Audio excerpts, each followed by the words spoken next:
I have started to suspect that my wife is cheating, and I'm worried our new baby is going to suspiciously look like another man, because 9 months before the due date, my wife was on a trip abroad. Original poster, U/J Suze Rancunier.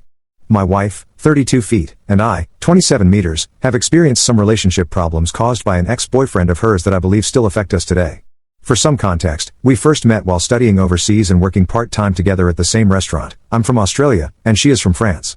After a few shifts together, we became friends and eventually started dating. I was 19, and she was 24 at the time. We dated for a little over 3 years before moving back to my home country, and 2 years after moving, we decided to get married.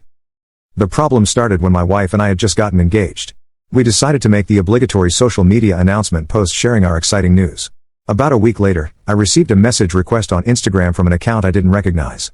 I saw that my wife and the account followed each other, so I assumed it was one of her old school friends or acquaintances and accepted the request.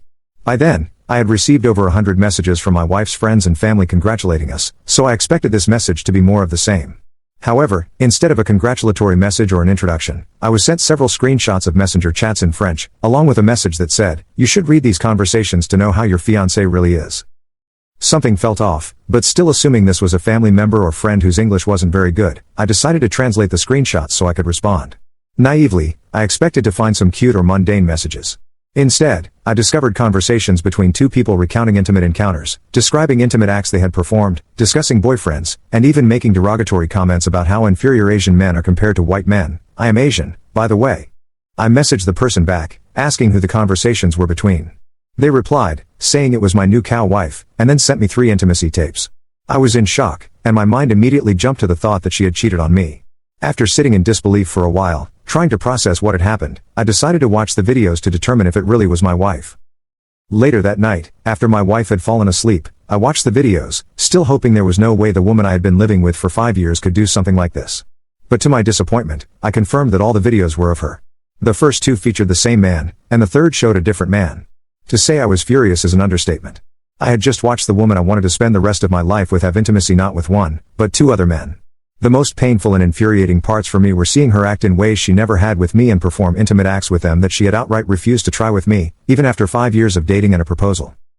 I decided I needed to confront her, believing she had cheated on me with these men and likely others. I wanted her to explain why she had done this. After staying awake all night, unable to wait any longer, I woke her up at 6 a.m., showed her everything that had been sent to me, and demanded an explanation. She immediately started hyperventilating and crying, repeatedly apologizing and begging me not to leave her. This continued for about 10 minutes before she calmed down enough to explain.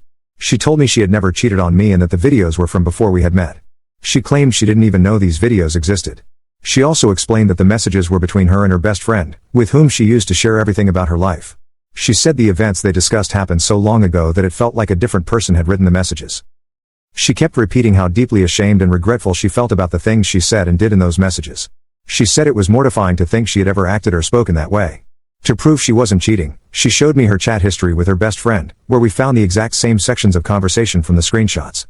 The timestamps confirmed they were from long before we had met. She also revealed that the person who had sent the Instagram message was her first boyfriend from high school in France. He was apparently very emotionally and mentally manipulative during the time they were together. For her to receive any kind of affection or praise from him, she would do whatever he wanted and allow him to do whatever he wished to her. She said she didn't understand how he was able to get the screenshots or the intimacy tapes, especially considering he didn't even take them. We eventually came to the conclusion that he must have hacked into her account somehow. She explained that the 2 guys in the videos were short-term Korean boyfriends from when she first moved overseas. To say I was relieved would be an understatement, but I still felt disgusted when I looked at my wife. Over the next few months, I tried pretending everything was okay, but I couldn't get over what I had seen. She was a completely different woman in my eyes.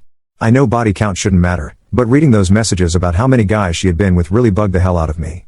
We had told each other our body counts in the past, and it didn't bother me at all.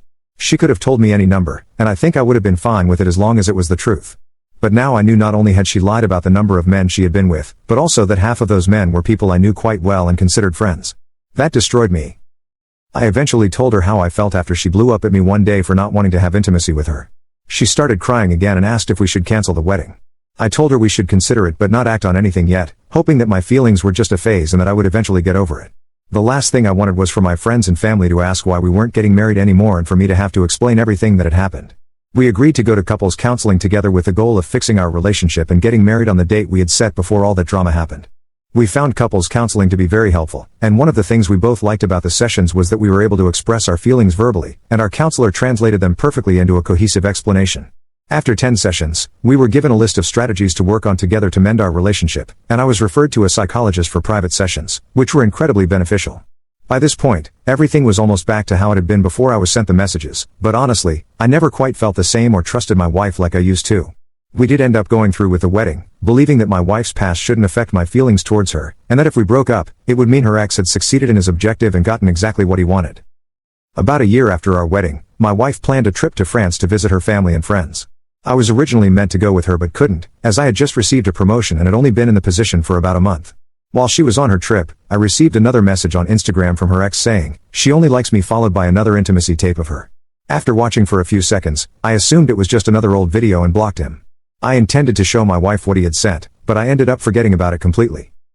Fast forward to today. We've been married for almost 2 years now, and we have a baby on the way.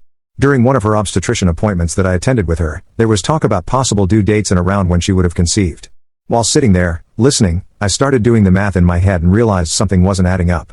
The period she would have had to conceive was when she was back in France visiting her family. I stayed quiet and convinced myself I wasn't calculating it correctly because I've always been bad at math, but I remembered what her ex had sent me, and a gut feeling told me something was very wrong. Eventually, my insecurities got the better of me, and I ended up watching the video he had sent, trying to find any clues about when it had been taken. Unfortunately, I concluded that the video must have been recorded at some point when we were together because I could see a scar on her pubic area, which she had given herself by waxing when we were on our honeymoon. After thinking about this for a while, I've decided not to confront her with what I know. I'm not going to ask friends or family for support, and I'm not going to go to counseling. The fewer people who know, the better. I don't think I can live with the shame of people knowing that my wife is giving birth to another man's child. I'm going to wait for the baby to be born to see if it's mine before I make any final decisions. Thank you to everyone who took the time to read everything I had to say. I really needed to get this out, and not being able to tell anyone what I was going through was driving me insane.